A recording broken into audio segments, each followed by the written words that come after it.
Hello and welcome back to another tactical analysis. Today it is going to be on Mikel Arteta's Arsenal and whether or not they are finally ready to reach the summit of the Premier League and take that Premier League crown that has been eluding them for a few years now. 3 years, 3 second place finishes on the bounce.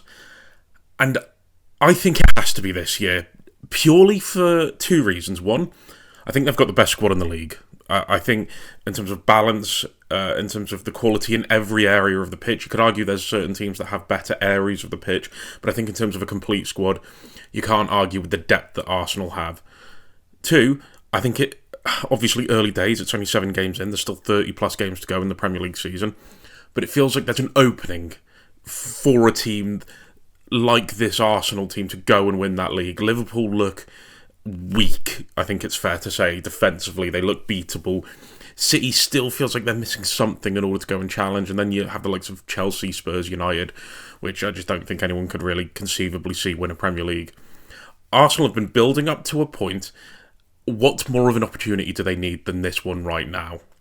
And the biggest thing I have as an issue when it comes to this Arsenal team is the disconnect between this to this. The front three and the 7, we'll say 8, even 8, just to throw David Raya in there, because we know how much he gets involved in build-up play and such. And the connection between them does not feel just right. Just something doesn't feel organic and natural about it. It doesn't feel like they're playing on the same wavelength, singing off the same hymn sheet. It's a bit too disconnected and a bit too all over the place, I think, to really cohesively work long-term as a strong attacking unit. But there's glimpses of it. And the example I'm going to use is the West Ham game that took place on the last weekend before the international break, where Arsenal were 2-0 winners. And there were some things I liked, but there are also things that I didn't like, and it encapsulates everything. So I'm going to go over that now. So the thing I'll give credit with off the bat is the control they have in midfield. It's long since been documented, the control Arsenal have in midfield. What you have here is Timber dropping into the sort of right side of a back three alongside the 2 centre-backs.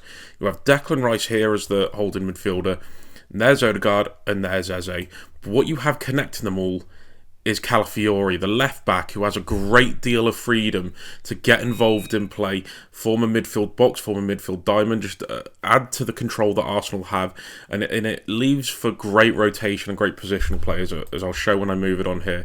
So I've moved it to the next slide. Calafiori's received the ball here, and you see now that Martin Odegaard has made his movement from his right centre midfield position into the space there. He's being marked by Fernandes, who doesn't feel like he can come across that far because he'd be leaving this amount of space in his midfield zone free for anyone to move into. And you can already see now that Eze seeing that. He's the left-sided midfielder, but he sees that space and he's making that movement in, not only to find the space himself, but then that will hopefully vacate the space he's already in to allow Odegaard to receive it in a lot more space. So you can clearly see the quality that they've shown with their movement, their knowledge of space, and the numerical superiority they have is overwhelming this West Ham team.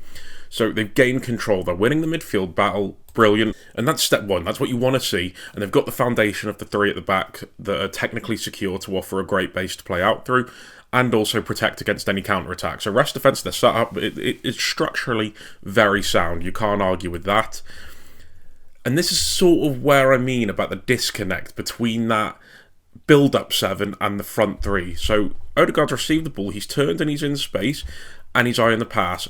Nothing wrong with that, and you can see that Victor Gyökeres is making that movement now into the channel to receive the ball. I don't have another slide for this, but Victor Gyökeres does make that movement into that channel and receives the ball. The problem is, Gyökeres is a little bit limited in terms of just his overall quality. He's not great on the ball, he's not technically top tier, but what he is physically impressive, and he's a brute force finisher. Issue is, you're having him run the channels where he can't get a shot off on goal, and he needs support of players around him, and Arsenal don't get that support in well enough. And my issue with it is it's almost forcing the ball into the front 3, who aren't going to get as involved as in build-up, but they are going to pose an attacking threat. Does that pass need to go into Gyökeres? Does that pass need to go into Gyökeres there? Can it not maybe be found into Eze? Because look at all the space he's got to deal with. Do Odegaard and Calafiori and Rice need to be that deep in build-up? Can't he be a little bit further on in this position where he can find a more accurate pass, and it means that Gyökeres has got more available to him in terms of the movements he can make because Odegaard can find him with different passes? So it's good, but I still think it's leaving a lot of work on the individual quality of the front three to be able to fashion a chance out of it, of which they do not have. They're great in the final third, but I think you've got to do the job of getting them to the final third first. And at points, I think they take the easy options. So this is Martin Odegaard here. Look at from. He's looking for it to feet. Declan Rice is here. All right, fair enough, he's marked. Jurrien Timber's here. No need for Martin Odegaard to come deep into space and look for the ball off of Saliba. Does not need to come this deep. And I just want to point this out here, the time, 7:26. I'll just move it on to the next slide. It's 7:41, 15 seconds of pass. It's a good enough time to create a chance. You can create a chance in 15 seconds. Martin Odegaard is just receiving the ball now on the halfway line, on the kickoff spot from Declan Rice. He's even gone a little bit deeper. He's gone even deeper than Jurrien Timber, who's moved forward. Look at Eze as well, how deep Eze is. And I'll move to the next slide where he decides to receive the ball 10 seconds after that. Eze is now taking it in a left-back position. Eze and Odegaard are Arsenal's two most attacking, most influential players. And look at them, alongside Declan Rice, who's at the base of the midfield, who I've never liked. I'm not going to cover that in more detail. I've already spoken about how much I hate Rice and the pivot. This is the midfield three. And you have Jurrien Timber and Calafiori, the closest two players to the front three. And Jurrien Timber and Calafiori aren't bad technically. They're decently technical and creative for fullbacks. But you don't want the fullbacks being the closest ones to the front three as the prime creators, because that's the positions they're essentially taking up. Meanwhile, you've got Eze and Odegaard outside of the opponent's shape. I mean, look at West Ham here. If I just remove all this, just look at the midfield shape. They're not pressing. They're not worried. They're sitting deep. They're sitting in their shape, because Eze getting the ball in this position when they've got such a low block isn't going to harm them. There's nothing to fear there. There is no danger. And Arsenal do this so often. It's so controlled, yes. It can't just be controlled. It can't just be controlled. There's got to be more risk. And then the next slides I'll show off exemplify this more than anything. This, I think, really highlights the isolated nature of that front three. Saka on the ball here. Gyökeres, Trossard. The distances between the three of them. Look at the space here that's opened up between centre-back and left-back. And here are your two creative threats. Here are the two that are going to really transform this team. Odegaard, Eze. Not advanced, not high up, not connecting with that front three. So much space in between them. And it's leaving Gyökeres to have to make that run into that channel. And he makes these runs a good few times, Gyökeres, and his movement is really good. He knows where space is and he knows where to attack it. But again, he's going to be looking to then get the ball in this position, and by the time he receives it and takes it into the box, the angle's going to be closed off for him to get a shot on goal. And then what does it rely on? His quality and his technical ability to create a chance from there, which just isn't his strength. That should not be his run. That should be an attacking midfielder making a half-space run. And you can see that Jurrien Timber from this position, is making a burst and run forward. But again, look how much distance he's got to travel to get up and support. He's never going to get there in time to create a clear opportunity for any of those players. It's too safe, too sensible, and it's not going to cause issues. Here's what I'm going to show you now, and this is the value of having players in that forward line supporting the front three and connecting it all together. And it is worth noting that this is after Martin Odegaard went off injured and Zubimendi's came in at the base of the midfield. Look at where Eze is. Look at where Declan Rice is. Up, attacking that half space. The space still exists between the centre-back and left-back here. But look who's ready to attack it. And also, you have that little bit of security to allow those two players to go and attack that space, because you have a level of technical security now in the base of the midfield. And look at Zubimendi looking to show for the ball in the position that earlier we saw Odegaard as the main attacking threat. We've got Eze up there. We've got Rice up there. That opens up the midfield, and then that allows Martin Zubimendi to receive the ball from Saka if he can't attack down his right-hand side. And he does. Pass goes to him, he receives the ball, and now look at where Eze is. He's in a brilliant opportunity to attack that space. He's got a player that he knows can find his run if he makes it, with a really good pass in Zubimendi. So all Eze needs to do is attack the space. West Ham are pinned back, they can't get a lot of pressure in the midfield because of it, and they're in business. Pass goes through to Eze, he forces the save from Iriola in goal, and then the ball falls to who?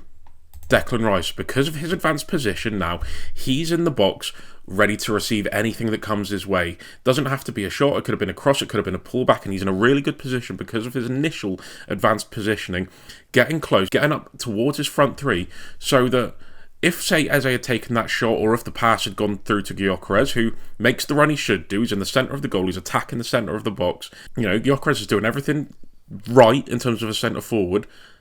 But if that chance doesn't come to him, it doesn't fall nicely for him, the rebound doesn't get the luck of falling to his feet, chance is done. West Ham can clear the ball. But having players high up, risking it a little bit, because you're advanced, because you're going into the opposition's box, up against their defensive line, Declan Rice is now in a position where he can tap home an open goal. And as a result, Arsenal take advantage of the game. So just small little things, small little moments that are the difference between having control and winning games. And there's a couple more examples I'm going to show. And again, I thought Zubamendi was excellent when he came on. I actually think it was one of his better games. If you just see him now, he's motioning towards Gabriel. As you can see, he's got his arms stretched. He can see where the space is. And Gabriel all of a sudden makes this movement. Look at all the space he's got to hit. He doesn't need to be so reserved. He doesn't need to be so deep. Zubamendi sees that, and he does find him with the pass, as we show in the next slide. So Gabriel's got the ball advanced. He's the wide centre-back. He's dragging it into the opposition's half. And look what Arsenal have. Complete contrast to what we saw in that first half. There's Trossard wide in this position. He's stretching the play. He's bringing Wan-Bissaka out with him. Look at Declan Rice. Look at the intent he has on him here. He sees the space. He needs to go and attack it. He is gagging for that because he knows space has opened up and he's close enough to the front three to attack it. It's not all falling now on Gyökeres to make that curved run in the channel outside of his centre-backs. He can just focus on being the striker, occupying those two centre-backs, creating space for elsewhere, and then being in the best position possible in the box to receive a cross, a pullback, or just be around for any resulting chaos that can mean he could potentially get a goal. And look at the position Declan Rice is in, and look at the space that Gyökeres is in. If they continue to stick to this pattern, Gyökeres will get goals. I am so confident in saying that. If he's just allowed to attack the centre of the box, get in his best position as possible to score a goal, and if they repeat these patterns, he will feast on these chances time and time again. Declan Rice is in that channel. Mavropanos has had to panic and come over, so now this leaves Gyökeres one-on-one with Kilman, as Magata, I believe it is, the centre midfielder, can't track the run quickly enough. Pass doesn't work. It doesn't just reach Gyökeres in the perfect moment, in the perfect way for him to finish it. But again, if this happens repeatedly, it will result in goals, because personally I think Gyökeres has got the qualities to make it happen. And this is for the penalty. And it just shows connecting the team to the front three is so important. You don't need to have so much possession on the halfway line. West Ham are sitting deep. They don't want the ball. They don't care for the ball. They're trying to restrict Arsenal.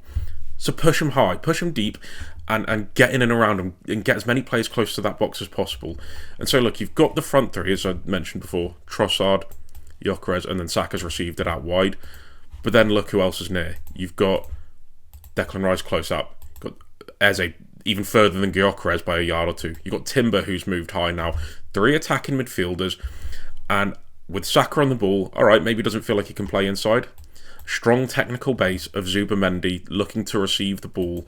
And he gets the ball. He's got the quality. He knows there's players now in and around the front line, in and around the front three to get a closer opportunity. He knows there's space because West Ham are continually pushing the left back out to mark the wingers. And at this point, it's Yuri and Timber high up, looking to exploit the space between full-back and centre-back. And he does. It's a foul from the player, and as a result, Arsenal get the penalty. It's 2-0 and game's done. The contrast from those first set of images to what I've shown in the second set of images is night and day. And the first set of images can't keep happening for Arsenal. They need to get players around that front three to offer their quality that can supply that front three with ammunition, because Saka, Trossard started, but let's say it's Saka, Martinelli or Madueke and Gyökeres are good players, but they're not hazards. They're not Salah. And I know that'll maybe annoy some people because of Saka, but I know I love Saka, but I don't think Saka's that level. They're not players that create something out of nothing. They need supply, they need width, they need bodies around, give them support to enact what they're good at and contribute to their strengths. They're not individuals. They are a front three that needs a good system and a good base around them. This Arsenal team are strong enough defensively, strong enough structurally, where they can play with this risk, because they're good enough now with the bodies involved that they will break down just about any defensive unit. They've shown they've got it. They need to put it together on a consistent basis, and that could be the difference between second place again and winning the league. So we'll wait and see. Still a long season yet. I'd love to know what you guys think. Let me know down in the comments below, and I'll see you next time. In a bit, lads.